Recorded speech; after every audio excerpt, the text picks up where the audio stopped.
வணக்கம். நீங்கள் இணைந்திருப்பது சமூகத்தின் மதிய நேர பிரதான செய்திகளோடு இணைந்து கொள்ளும் நான் டோரின் முஸ்பராஜா. விரிவான செய்திகளுக்குள் செல்வதற்கு முன்னதாக முதலில் தலைப்புச் செய்திகள்.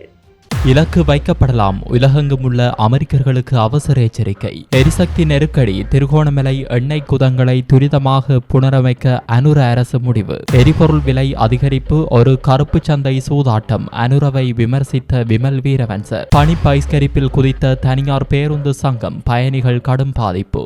வெதுப்பக உணவுப் பொருட்களின் விலையும் அதிகரிக்கும் அபாயம். உணவுப் பொருட்களின் விலையை அதிகரிக்க வேண்டாம். உணவக உரிமையாளர்களிடம் கோரிக்கை. கிளினிக் நோயாளிகளுக்கு இனி 2 மாதங்களுக்குரிய மருந்துகள் ஒரே தடவையில். சுகாதார அமைச்சு. இலங்கையில் கொளுத்தும் வெப்பம். குழந்தைகளை பாதுகாப்பது தொடர்பில் அறிவுறுத்தல். நாடளாவிய ரீதியில் எரிபொருள் பதுக்கல். அதிரடி சுற்றி வளைப்பில் 4 கைது. அவை எமது தலைப்புச் செய்திகள். இனி தொடர்பான விரிவான செய்திகள்.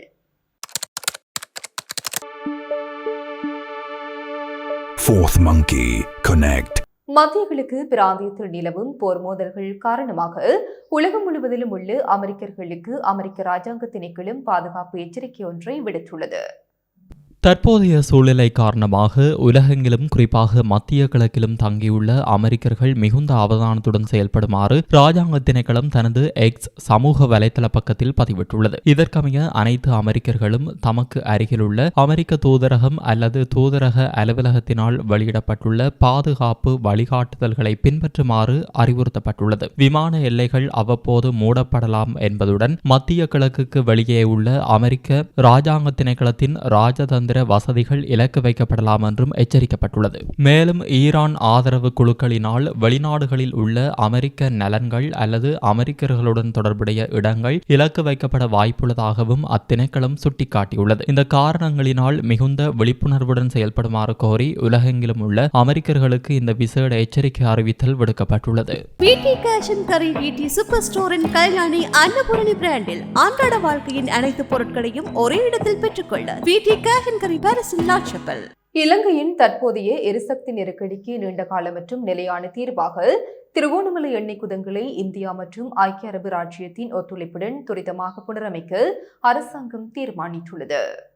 இது குறித்து த இந்து நாளிதழுக்கு கருத்து தெரிவித்துள்ள வெளிவிவகார அமைச்சர் விஜித ஹேரத், 2ஆம் உலகப் போர் காலத்து எண்ணெய் சேமிப்பு வசதிகளை மீளமைப்பதன் மூலம் எரிபொருள் விநியோக சவால்களுக்கு ஒரு நிரந்தர தீர்வை எட்ட முடியும் என தெரிவித்துள்ளார். திருகோணமலையை ஒரு பிராந்திய எரிசக்தி மையமாக மாற்றுவதற்காக கடந்த 2025 ஏப்ரலில் இலங்கை, இந்தியா மற்றும் ஐக்கிய அரபு ராச்சியம் ஆகிய நாடுகளிடையே கையெழுத்திடப்பட்ட முத்தரப்பு புரிந்துணர்வு ஒப்பந்தத்தின் அடிப்படையில் இத்திட்டம் முன்னெடுக்கப்பட உள்ளது. முன்னர் திட்டத்தில் இந்திய தலையீட்டை தேசிய மக்கள் சக்தி எதிர்த்து வந்த போதிலும் தற்போதைய உலகளாவிய போர் சூழல் மற்றும் எரிபொருள் விநியோக பாதிப்புகளை கருத்தில் கொண்டு இந்த விவகாரத்தில் கொள்கை மாற்றத்தை ஏற்படுத்தியுள்ளதாக அமைச்சர் சுட்டிக்காட்டியுள்ளார்.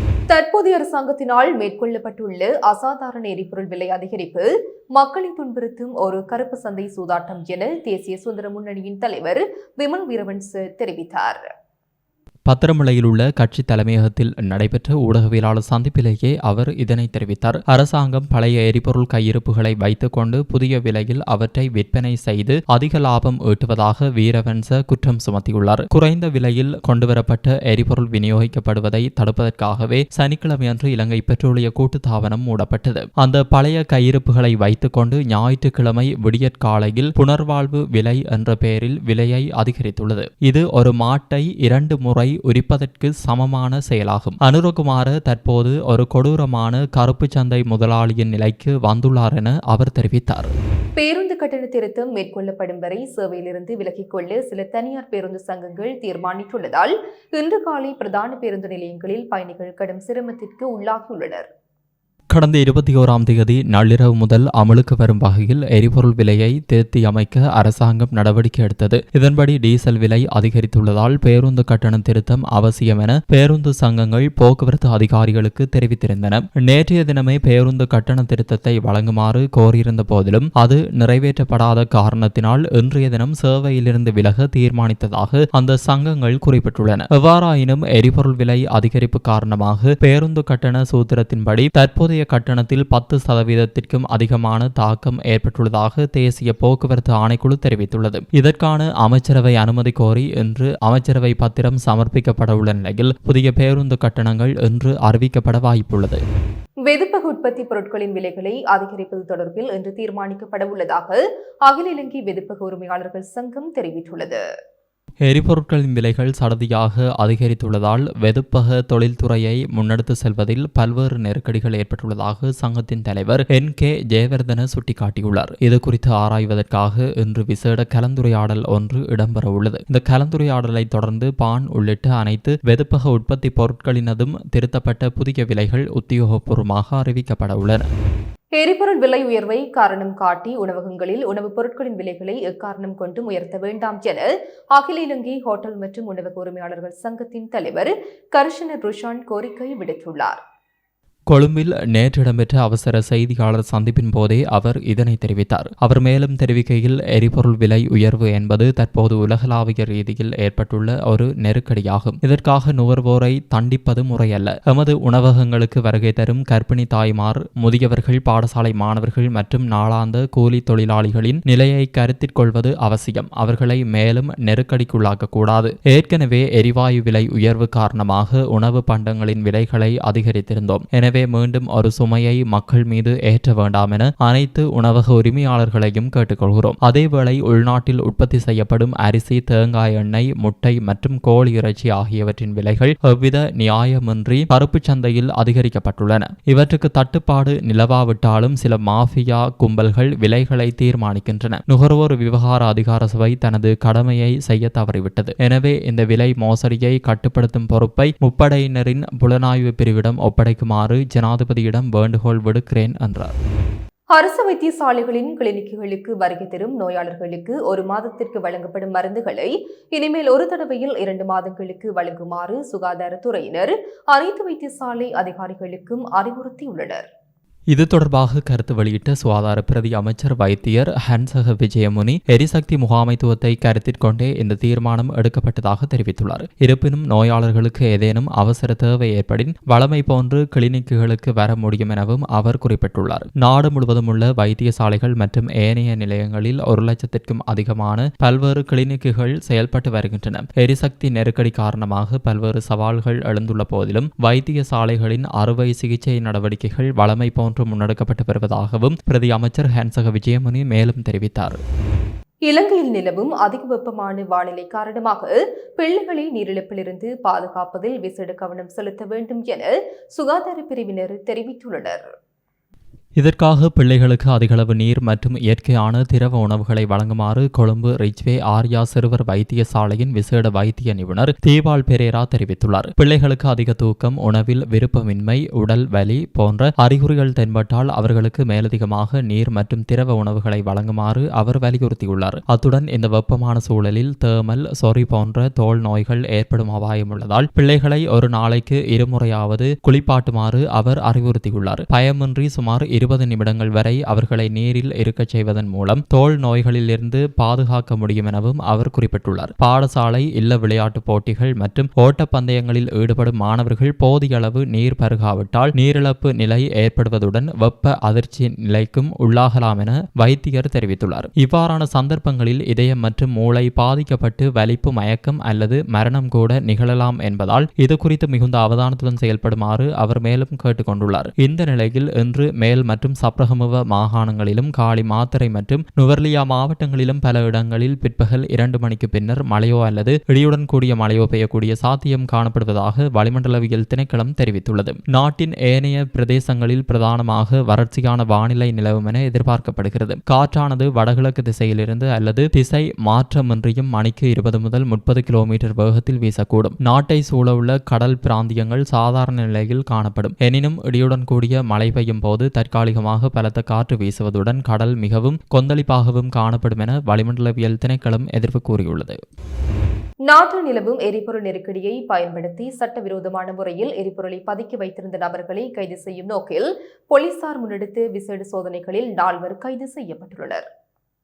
இந்த சோதனைகளின் போது சுமார் 753 லிட்டர் பெட்ரோல் மற்றும் டீசல் கைப்பற்றப்பட்டுள்ளதாக போலீசார் தெரிவித்தனர். நுகேகொடை பிரதேச குற்றப்புலனாய்வு பணியக அதிகாரிகளுக்கு கிடைத்த ரகசிய தகவலின் அடிப்படையில் மகரகம பமுனுவ பகுதியில் முன்னெடுக்கப்பட்ட சோதனையில் 22 லிட்டர் பெட்ரோலை சட்டவிரோதமாக வைத்திருந்த 44 வயதுடைய சந்தேக நபர் ஒருவர் கைது செய்யப்பட்டார். அதேவேளை நிட்டம்புவ போலீசாரால் கமல்பட்டிய பகுதியில் உள்ள சில்லறை கடையொன்றில் மேற்கொள்ளப்பட்ட சோதனைகளில் உரிய அனுமதியின்றி மறைத்து வைக்கப்பட்டிருந்த 146 லிட்டர் பெட்ரோல் கண்டெடுக்கப்பட்டது. இது தொடர்பாக பசியாள பகுதியை சேர்ந்த 56 வயதுடைய நபர் ஒருவர் கைது செய்யப்பட்டுள்ளார். நோர்வுட் வென்சர் தோட்டம் பகுதியில் மேற்கொள்ளப்பட்ட சுற்றி வளைப்பில் 565 லிட்டர் டீசலை பதுக்கி வைத்திருந்த 53 வயதுடைய நபர் ஒருவர் கைது செய்யப்பட்டுள்ளார். அத்துடன் மினுவாங்கொட கீனகலந்த பகுதியில் உள்ள வீடு ஒன்றில் மறைத்து வைக்கப்பட்டிருந்த 20 லிட்டர் பெட்ரோலை மினுவாங்கொட போலீசார் கைப்பற்றியுள்ளனர். இந்த சம்பவம் தொடர்பாக 53 வயதுடைய நபர் ஒருவர் கைது செய்யப்பட்டு விசாரணைகளுக்கு உட்படுத்தப்பட்டுள்ளார். கைது செய்யப்பட்ட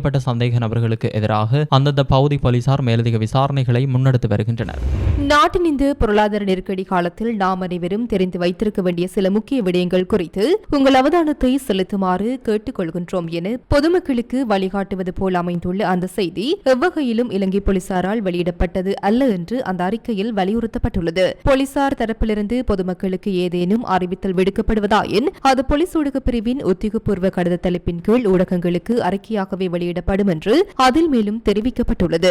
அத்துடன் அவர்களின் உத்தியோகபூர்வ முகநூல் பக்கம் மற்றும் யூடியூப் தளம் வாயிலாகவும் அன்றாட உத்தியோகபூர்வ செய்திகள் புதுப்பிக்கப்படுவதாகவும் குறிப்பிடப்பட்டுள்ளது. போலீஸ் லட்சணை அல்லது பெயரை பயன்படுத்தி இவ்வாறான பொய் தகவல்களை பரப்புவது ஏதேனும் திட்டமிட்ட செயலா என்பது குறித்து கண்டறிய ஏற்கனவே விசாரணைகள் ஆரம்பிக்கப்பட்டுள்ளதாக அந்த அறிக்கையில் சுட்டிக்காட்டப்பட்டுள்ளது.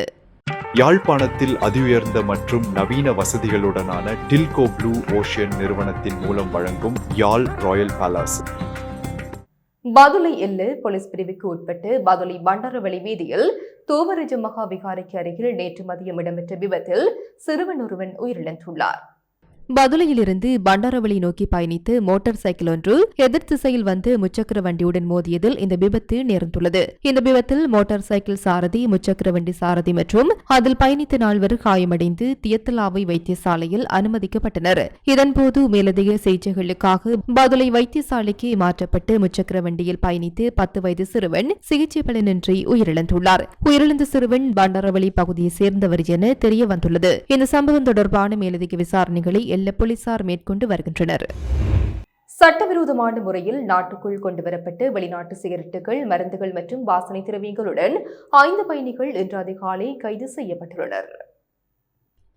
விமான நிலைய சுங்க அதிகாரிகளினால் இவர்கள் கைது செய்யப்பட்டுள்ளனர். கைது செய்யப்பட்டவர்களில் மொரட்டுவை மற்றும் மகரகம பிரதேசத்தைச் சேர்ந்த 3 இலங்கை வர்த்தகர்களும் சீன நாட்டைச் சேர்ந்த ஒரு ஆண் மற்றும் ஒரு பெண்ணும் உள்ளடங்குகின்றனர். கைது செய்யப்பட்டவர்களிடமிருந்து 70,460 வெளிநாட்டு சிகரெட்டுகள், பல்வேறு வகையான மருந்து பொருட்கள் மற்றும் வாசனை திரவியங்கள் என்பன கைப்பற்றப்பட்டுள்ளன. இவற்றின் மொத்த பெறுமதி சுமார் 1,72,72,600 ரூபாய் என மதிப்பிடப்பட்டுள்ளது. இவர்கள் அனைவரும் இன்று அதிகாலை ஹாங்காங் இருந்து கதே பசிபிக் விமான சேவைக்கு சொந்தமான CX-611 என்ற விமானம் மூலம் கட்டுநாயக்க விமான நிலையத்தை வந்தடைந்துள்ளனர். கொழும்பு நகரில் வாகன தரிப்பிட கட்டணங்களை இன்று முதல் மீண்டும் அறவிடுவதற்கு நடவடிக்கை எடுக்கப்பட்டுள்ளது.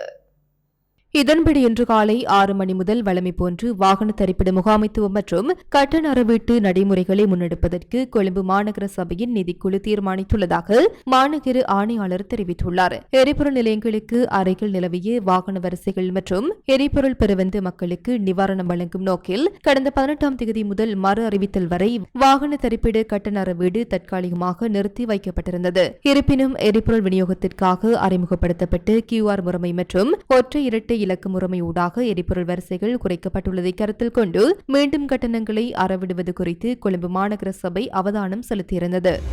ஹம்பாந்தோட்டை வீரவிலு கங்கசிரிக்கமு பகுதியில் தீ விபத்தில் சிக்கிய ஒருவர் நேற்று மாலை உயிரிழந்துள்ளதாக போலீசார் தெரிவித்துள்ளனர். உயிரிழந்தவர் திஸ்ஸ மகாராம கங்கசிரிக்கம பகுதியைச் சேர்ந்த 63 வயதுடையவர் என அடையாளம் காணப்பட்டுள்ளார். குறித்த நபர் தனக்கு சொந்தமான வயலில் இருந்து வைக்கோலுக்கு தீ வைத்துள்ளார். அந்த தீ ஏனைய வயல் பகுதிகளுக்கு பரவாமல் தடுக்க அவர் முயற்சித்த போதே தீயில் சிக்கி உயிரிழந்துள்ளதாக முதல்கட்ட விசாரணைகளில் தெரியவந்துள்ளது. உயிரிழந்தவரின் சடலம் பிரேத பரிசோதனைக்காக திஸ்ஸ மகாராம வைத்தியசாலையின் பிரேத அறையில் வைக்கப்பட்டுள்ளது. இச்சம்பவம் தொடர்பில் வீரவிலு போலீசார் மேலதிக விசாரணைகளை முன்னெடுத்து வருகின்றனர். இத்துடன் சமூகத்தின் மதிய நேர பிரதான செய்திகள் நிறைவு பெறுகின்றன. தொடர்ந்தும் சமூகத்தோடு இணைந்திருங்கள். எமது RIP பேச்சுக்கு கிடைத்த மரண அறிவித்தல்கள். யாழ்ப்பாணம் புலோலியை பிறப்பிடமாகவும் வதிவிடமாகவும் கொண்டிருந்த திருமதி சின்னையா சின்னத்தங்கம் அவர்கள் 22/3/2026 ஞாயிற்றுக்கிழமை அன்று இயற்கை எய்தினார். யாழ்ப்பாணம் புலிகண்டியை பிறப்பிடமாகவும் திருகோணமலை மற்றும் கனடா டொரண்டோ ஆகிய இடங்களை வாழ்விடங்களாகவும் கொண்டிருந்த திரு மகேந்திரா சண்முகராசா அவர்கள் 21/3/2026 சனிக்கிழமை அன்று இறைவனடி சேர்ந்தார். யாழ்ப்பாணம் கரம்பொன்னை பிறப்பிடமாகவும் ஜெர்மனி வெண்டனை வதிவிடமாகவும் கொண்டிருந்த திருமதி செல்வமணி சண்முகானந்தம் அவர்கள் 21/3/2026 சனிக்கிழமை அன்று இறைவனடி சேர்ந்தார். யாழ்ப்பாணம் நீர்வேலி வடக்கு குறுக்கு வீதியை பிறப்பிடமாகவும் இடுவில் மஞ்சத்தடி வீதி மற்றும் சிவிஸ் கிளாரஸ் ஆகிய இடங்களை வாழ்விடங்களாகவும் கொண்டிருந்த திரு ராமமூர்த்தி சந்திரசேகரம் அவர்கள் 19/3/2026 வியாழக்கிழமை அன்று இயற்கை எய்தினார். மேலே அறிவிக்கப்பட்ட அனைத்து மரண அறிவித்தல் இறுதிக்கிரியை பற்றிய தகவல்களை அறிந்து கொள்ள ரிப் பேஜை பார்வையிடுங்கள். இதற்கான லிங்க் கீழிருக்கும் டிஸ்கிரிப்ஷனில் பார்வையிடலாம். இது போன்ற செய்திகளை தெரிந்து கொள்ள சமூகம் நியூஸ் சேனலை சப்ஸ்கிரைப் செய்து அருகில் உள்ள பெல் பட்டனை கிளிக் செய்யுங்கள். மேலும் இது போன்ற செய்திகளை உடனுக்குடன் தெரிந்து கொள்ள சமூகமீடியா.com என்ற இணையதளத்தின் வாயிலாகவும் எங்களுடன் இணைந்திருங்கள்.